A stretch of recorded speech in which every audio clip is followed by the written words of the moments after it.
Welcome to chess, ladies and gentlemen.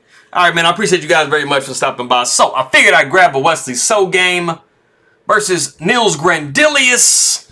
And this is just a chess.com match played on May 23rd. Coming at you. All of my people coming from the Philippines. I will say maraming salamat. Anybody who is coming from Sweden, I will say tusen tak. But if you guys are ready to go, son, let's take a look and see what we got for this game, homie. So we got the move d4. We got knight to f6. This is going to be by far, it's not the only way to play, but this is by far going to be the most common thing that you see if you do play d4. And it is one of the most common responses if you play from the black side. We got the move c4, e6, all standard stuff to this point. We do see knight to c3. Now, there are pretty much two camps when you play this as white. There is the knight f3 camp and there is the knight to c3 camp. Of course, as you guys know, knight to c3 does invite the Nimzo Indian, which is what we see in this game. But there are some people like myself who like to go knight to f3 and just kind of wait a move. It is a good, solid developing move, but you don't invite bishop b4 so soon. And if it does, it's a BOGO Indian type thing. You have the ability to maybe block with bishop to d2, knight b to d2, even knight f to d2, you know, kind of stuff like that. So it just kind of, you know, depends on kind of how you want to play. But like I said, we do see knight to c3. We got bishop to b4. We do see the move e3. We got castles by black. Bishop goes to d3. We see rook to e8. Knight goes to f3. And then we do see the move d6. Now, there's something I'm going to mention coming up in a second, and it will really shed some light on why the move d6 is played. I think a lot of people from the white side, they are probably used to seeing the move d5, and it kind of gives it a Queen's Gambit decline type of feel. Like, why would I just go d6? There's actually a very real reason and intent as to why d6 is played instead of d5. We'll get into that in a second. Like I said, we do see d6, we got castles by white, and then we do see bishop taking c3. We got pawn taking c3. So I want you guys to look at the position that we have here.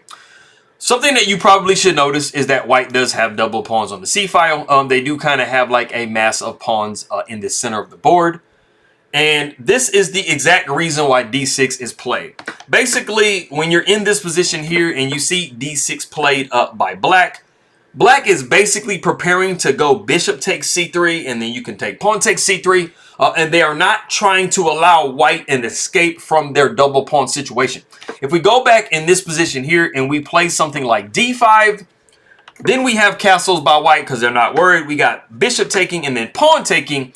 You would probably notice that you have a much different situation here where basically white has the ability, either way you cut it, to get rid of this weakness.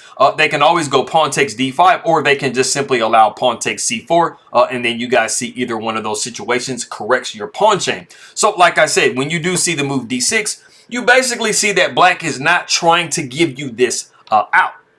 It does affect the strength of the position for both sides. So we did have this position here. We got queen e7. So you're going to see that black is going to be kind of tiptoeing around, trying to give white any play here. We do see the move e4. I mean, we do have a lot of pawns in the center as white, but like I said, you see black tiptoeing around the situation. We do see the move e5, and then we do see h3, which is the novelty of the game. You know, you don't particularly want to see any bishop to g4s or maybe knight to g4s, which really too much isn't a problem. But maybe you do want to develop your bishop on e3, and you don't want knight to g4 harassing it, kind of undoing your move. So we do see that. We see the move c5, and basically, as white, it is absolutely best to just kind of sit there and do nothing if you can. You really don't want to capture this way. You don't want to capture this way, because then you are going to be strapping yourself with completely isolated c-pawns with really no way to kind of do anything about it. Black would basically have to, if we back up in this position here, black would basically have to go d5 or b5 to basically help you get rid of, you know, your weakness. But of course, when you're playing the game of chess, you're not going to try to let, you know, help your opponent do anything, right? Because you want to win the game. So we do see this move here, and then we do actually see pawn takes e5, and then pawn takes c5. Now, this isn't a lost position, but this definitely does give black just a little bit. And like I said, when you're playing a game of chess, you absolutely do not want to give your opponent anything. So black is going to be able to start kind of picking at the weaknesses that you've just created. Like I said, you do have these doubled C pawns with really no way to ever kind of get rid of them. We do see knight down to d2. We got rook over to d8, hitting the bishop because why not is undefended. We got queen going to e2. Now, like I said, white is defending their position instead of attacking, so you can see that black definitely has the initiative as we see here. We got knight going to h5, which does hang the knight, but you hang your bishop, so, I mean, it's preferable. We do see the move g3. We got knight going back to f6.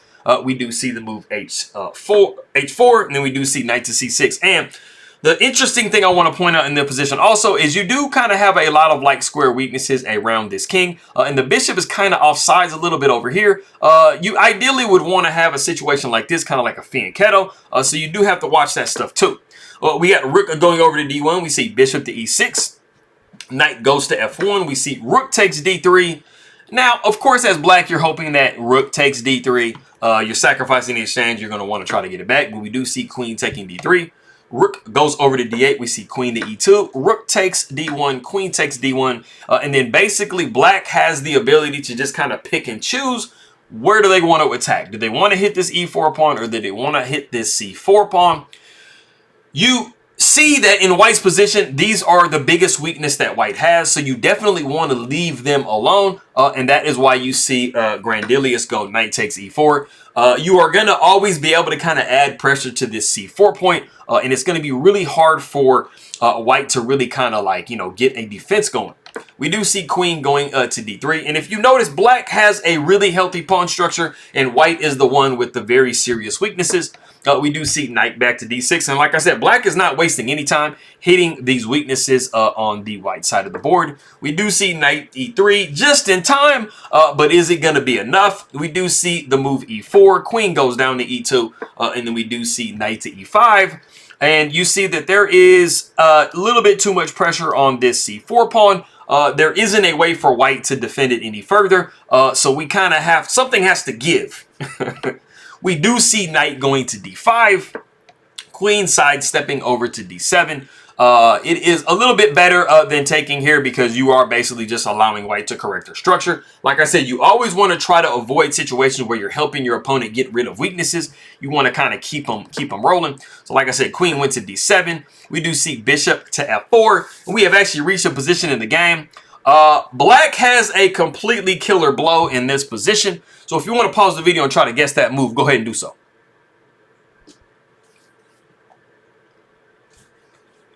Okay, so what do we tell you when you are doing tactics or when you're in your game? What are you going to check first?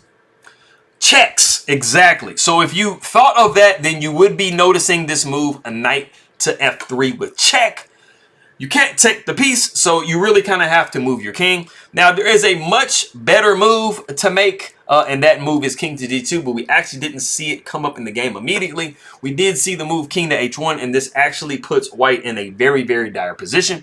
And Grandelius takes advantage of that by going bishop takes d5. The problem is this. You cannot take back immediately because you are going to be looking at queen to h3, and that is checkmate.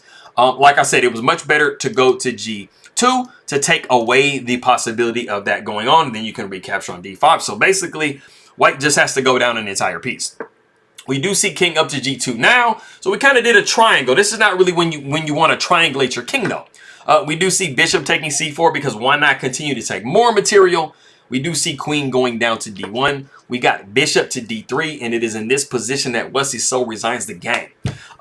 So I do think it's very interesting, kind of the way that Grandelius did kind of just like keep white's, structure bad. Like I said, you do want to be in positions where you keep your opponent with their weaknesses. And so if we back up a little bit into the game, one of the crucial decisions that Wesley So made that worsened his position just a little bit was actually capturing here.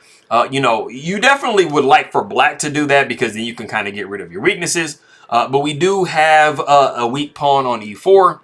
So, I mean, there wasn't really kind of any great options that you had if you were white to begin with. So, that is a really nice game by Nils Grandelius. So, like I said, tusen tack, anybody coming from Sweden. Maraming salamat king makaibigan po sa nanonood inga king ma video. Masaya Komakita Kang Muli. I appreciate everybody very much. Meraming salamat. And I'm going to see you guys next time.